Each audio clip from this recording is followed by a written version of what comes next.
ሰላም ጤና ይስጥልን እንደምን አላችሁ የተወደዳችሁ የኢሪሳት ቴሌቪዥን ጣቢያ ተከታታዮች ባለፈው መሰናዷችን በሕግ የበላይነት ጽንሰ ሐሳብና ታሪካዊ አመጣጥ ላይ ያጠነጠነ ጽሑፍ ክፍል 1ን ወደ እናንተ ማድረሳችን ይታወሳል። ዛሬ ደግሞ ተከታዩንና የመጨረሻውን ክፍል ይዘንላችሁ ቀርበናል። እንድትከታተሉን በአክብሮት እንጋብዛለን።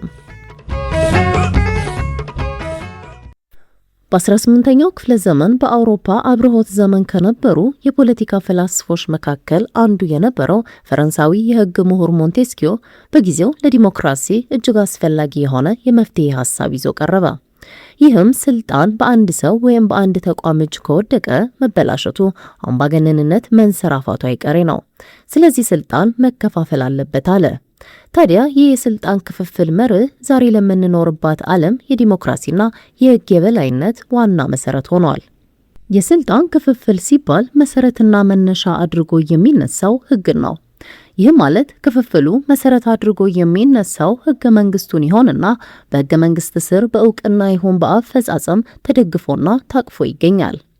የስልጣን ክፍፍል ሲባል ቀጣይ ክንውኑና መዋቅሩ ሶስቱን የሕግ ተዋረዶች ወይም አካሎች ያቀፈ ነው። እነኚህ ሶስቱ የሕግ የስልጣን ክፍፍል አካላት ሕግ አውጪ፣ ሕግ ተርጓሚና ሕግ አስፈጻሚ ሲሆኑ ተግባራቸው ደግሞ ቃላቱ እንደሚገልጸው ነው። ይህም ማለት ሕግ አውጪ የሀገሪቱ የሕጎች ሁሉ የበላይ ከሆነው ከሕገ መንግስት ጀምሮ እስከ ዝቅተኛው የሕግ ደንብ ደረጃ የሚወጡ ሕጎችን፣ መተዳደሪያ ደንቦችንና በአጠቃላይ ሕግና ሕግ ነክ የሆኑ ርቀቶችን የሚያረቅ አካል ሲሆን፣ የሕግ ተርጓሚ የሥራ ክፍፍሉና ድርሻው ደግሞ ሕግን መተርጎም ነው። ይህ ተግባር ሲከናወን ፍርድ ቤቶችን መሰል የመተግበሪያ ቦታ፣ ዳኞች እንዲሁም ሌሎች የሕግ ባለሙያዎች የሚሳተፉበት ሲሆን ሕግ አስፈጻሚ የምንለው አካል ደግሞ በሚኒስቴር መስሪያ ቤት ስር የሚተዳደሩ ማረሚያ ቤቶችንና በሕግ ተግባሪ ወይም አስፈጻሚ ባለሙያዎች ወይም ፖሊስ ተፈጻሚ ይሆናል። በ19ኛው ክፍለ ዘመን ደግሞ ኤቪዳይሲ የተባለ እንግሊዛዊ የሕግ ምሁር የሕግ የበላይነትን በሶስት ዋና ዋና ምሰሶች ከፋፍሎ ለዓለም አስተዋወቀ፣ አብራራውም። አንደኛው በይፋ የወጣ መደበኛ ሕግ ሳይጣስ ማንም ሰው ሕጋዊ እርምጃ አይወሰድበትም፣ በመንግስት ወይም በባለስልጣናት መልካም ፍቃድና ጥላቻ ብቻ ሰውን ማሰር ሆነ ማንገላታት አይቻልም። ሁለተኛው ንጉስም ሆነ ተራ ዜጋ ሁሉም ሰው በሕግ ፊት እኩል ነው፣ ሁሉም ለአንዱ መደበኛ ሕግ ተገዢ ነው። ሶስተኛው ደግሞ ሕገ መንግስት ማለት በወረቀት ላይ የተጻፈ ወይም የሰፈረ ጌጥ ሳይሆን የዜጎች መብት በፍርድ ቤቶችና በተግባር የመከበር መገለጫ ነው የሚሉ ነበሩ። የሕግ የበላይነት በአንድ ፖለቲካዊ ማህበረሰብ ውስጥ ለመኖሩ ዋና መሳሪያዎች ተደርገው የሚወሰዱ አራት ዋና ዋና ነገሮች ያስፈልጋሉ። አንደኛው ተጠያቂነት ነው። ማንም ሰው መንግስትም ሆነ ባለስልጣን የፈለገውን ያህል ስልጣንና ሀብት ቢኖረው ጥፋተኛ ሆኖ ከተገኘ በሕግ ይጠየቃል፣ ይቀጣል። ከሕግ አምልጦ የሚያመልጥ የለም። ሁለተኛው ግልጽነትና ይፋዊነት ነው። ሕጎች በስውር አይሰሩም፣ በጨለማ አይወጡም። ዜጎች በሙሉ ሊያውቋቸው በሚችሉበት መንገድ በይፋ ይታወጃሉ እንጂ። አሰራሮችም ለሕዝብ ግልጽ መሆን አለባቸው። ሶስተኛው ግልጽና ፍትሃዊ ስርዓት ነው። ሕግ የሚወጣው ሕዝብን አሳትፎ ፍላጎቱን አክብሮና ሰብአዊ መብቱን ጠብቆ ነው። አራተኛውና ዋነኛው ግን ገለልተኛ ፍርድ ቤት ነው። ዳኞች ያለምንም ተጽዕኖ፣ ያለ ፖለቲካዊ ጣልቃ ገብነት፣ ያለ ፍርሃትና አድሎ በሕጉ መሰረት ብቻ መፍረድ ሲችሉ ነው የሕግ የበላይነት የሚረጋገጠው። ፍርድ ቤት የመጨረሻው የፍትህ መጠጊያና የደካሞች ጋሻ ነውና የፍትህ ተቋማት በሙስና ወይም በፖለቲካ ተጽዕኖ ከተበላሹ የሕግ የበላይነት ሞተ ማለት ነው። እንግዲህ ይህንን ሁሉ ካየን ዘንድ ለመሆኑ የሕግ የበላይነት ለምን ያስፈልጋል? ባይኖርስ ምን እንሆናለን? የሕግ የበላይነት በሌለበት ሀገር ነጻነት የለም። እውነትን መናገር፣ የማሰብና የመጻፍ ነጻነት አይኖርም። ከተሞከረም ያስቀጣል። ፍርሃት በየደጁ ይነግሳል። የሕግ የበላይነት በሌለበት ሀገር የኢኮኖሚ እድገትና ብልጽግና በፍጹም ሊረጋገጥና ሊኖር አይችልም። ምክንያቱም ባለሀብቶችና ኢንቨስተሮች ሀብትና ንብረታቸው በሕግ ከለላ፣ ጥበቃና ተገን ስር መሆኑን ካላረጋገጡና ሙሉ ዋስትና ከሌላቸው መዋለ ንዋያቸውን ይሁን ገንዘባቸውን አያፈሱም። በአቅማቸው የሀገሪቷን የሥራ አጥነት ችግር ለመቅረፍ ሆነ ለማስወገድ ድርሻቸውን የመወጣት እድል አያገኙም። በዚህም ምክንያት ሀገርም በድህነት አዙሪት ውስጥ ስትሽከረከር ትኖራለች። የህግ የበላይነት በሌለበት ሀገር ዲሞክራሲ የለም። በትረ ስልጣንና ስልጣን የሚጨበጠውም በጉልበት በሴራና በደም መፋሰስ እንጂ በህዝብ ነፃ ምርጫ ድምጽና ሰላማዊ መንገድ አይሆንም።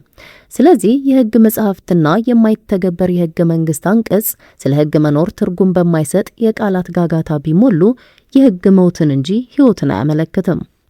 በአንጻሩ የህግ መኖር የሰላማችን ዋስትና፣ የልጆቻችን የወደፊት ተስፋ፣ የሀገራችን ህልውና፣ የነጻነትን አየር የምናጣጥምበትና የህዝባችን ክብር መገለጫ ነው። እርሱን ማክበርና ማስከበር ብሎም መጠበቅ የመንግስት ድርሻና ግዴታ ብቻ ሳይሆን የእያንዳንዱ ዜጋ ታሪካዊ፣ ሞራላዊና የዜግነት ህጋዊ ግዴታ ነው። ህግን ማክበር፣ መብትና ግዴታ ማወቅ፣ የመንግስት ስልጣን በህግ እንዲገደብ ማድረግ፣ ለፍትህ መስፈን በጽናት መቆምና መታገል የእያንዳንዱ ዜጋ ተገቢ ተግባር ነው። ህግ ሰውን ያድናል፣ የህግ የበላይነት ደግሞ ሀገርን ያቆማል። በአጠቃላይ ህግ ስርዓትን በሚከተል ፍትህን በሚያራምድና በሚተገበር አካል እጅ ከገባ የሞት ያህል መራራና የማር ያህል ጣፋጭ ነው። በመሆኑም ነው በጠቢባን አፍ ህግ ማለት በባህሪው እንደ ሸረሪት ድር ስስና ረቂቅ ነው፣ ትልልቆች የሚረማመዱበት፣ ትንንሾች ተውጠው የሚቀሩበት ሂደት ነው የተባለው። ይህ ማለት ትልልቆች ሲባል በዘር፣ በሃይማኖት፣ በብሔርና በሀብት ሳይሆን አንድ ሰው ህግን በማክበር በተገቢ ሁኔታ ለህግ በመታዘዝና ህጋዊነትንና ህግን ተገን በማድረግ እያንዳንዱ እርምጃውንና ህይወቱን የሚመራ ከሆነ ትልቅ ሰው ይባላል። በሌላ በኩል ያላቸውን ቁሳዊና ሞራላዊ ይዘትና ሀብት መሰረት አድርገው በመነሳት ህግንና ፍትህን ለመጣስና ለመጠምዘዝ የሚሞክሩትን ሰዎች ትንንሾች ብለን ልንሰይማቸው እንችላለን። ምክንያቱም ህግ ባለማክበራቸውና ለህግ ባለመገዛታቸው የመጠሪያ ስሙን ይወስዳሉ። በአጠቃላይ ግንዛቤ የህግ የበላይነትን እንደ መሳሪያና ተገን የሚጠቀም ሰው በህግ አይጠየቅም። ምክንያቱም ህግን ስላከበረና ለህግ እውቅና ስለሰጠ። በተገቢና ስርዓታዊ በሆነ መንገድ ራሱን ከህግና ከወንጀል ተጠያቂነት ነፃ በሆነ የህይወት ዘይቤ የሚመራ ሰው ከተጠያቂነት ነፃ ነው። ምክንያቱም ከወንጀል ራሱን ስላራቀ። በአንጻሩ አንድ ሰው ህግን ባለማወቁ ወንጀል ቢሰራ ህግን ያለማወቁ ነፃ ሊያወጣው አይችልም። ምክንያቱም ህግን አለማወቅ ከተጠያቂነት ነፃ አያደርግምና። ስለ ህግ የበላይነት አጠቃላይ ግንዛቤ ለመጨበጥ ከላይ እንደተጠቀሰው ሆኖ ህግ ሆኖ ከረቀቀበት ጊዜ ጀምሮ ህይወት እስከዘራበት ጊዜ ድረስ ነፍስና ስጋውን አቀናጅቶ ለመስጠቱ የተጓዘው ውጣ ውረድ ምስክር ነው። በጉዞ ለህዝብ ይፋ የሚሆንበት መንገድና ስራ ላይ የሚውልበት የአተገባበር ሂደትም በመጀመሪያ በሬዲዮ፣ በቴሌቪዥንና በጋዜጣ እንዲሁም ጊዜው በፈጠራቸው የመገናኛ ብዙሃን ታውጆ ስራ ላይ ይውላል። በዚህ ሂደት ህግ ሆኖ ለዳኝነት፣ ለቅጣትና ለማስተማር አገልግሎት ላይ የሚውለው ህጉ ከወጣበትና ከታወጀበት ጊዜ ጀምሮ እንጂ የቀደመ ድርጊት ክስተትና ወንጀልን በመቅጣትና በመዳኘት ላለፈ ሁኔታ ይሁን ፍጻሜ አገልግሎትና ፍርድ አይሰጥም።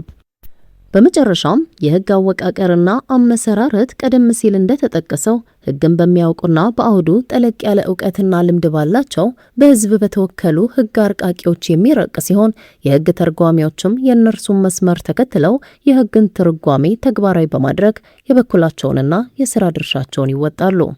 የዚህ ሚዛን የመጠበቅና ህግን ተግባራዊ የማድረግ ስልጣን ያላቸው አካላት ደግሞ ህግ ተግባሪዎች ተብለው ተሰይመዋል።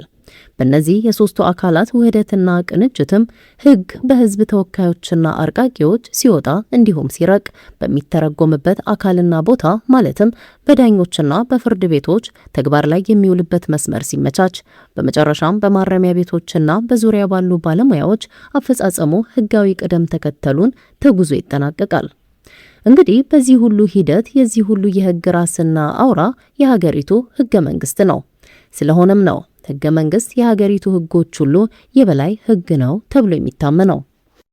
የተከበራችሁ የጣቢያችን ተከታታዮች በህግ የበላይነት ምንነት፣ አተገባበርና ታሪካዊ ዳራ ላይ ትኩረቱን ያደረገ ጽሑፍ በሁለት ክፍል ወደ እናንተ ያደረስንበት መሰናዶ እዚህ ላይ ተጠናቋል። ስለተከታተላችሁን እያመሰገንን በቀጣይ በሌላ ርዕሰ ጉዳይ እስከምንገናኝ በያላችሁበት ሰላም ቆዩ።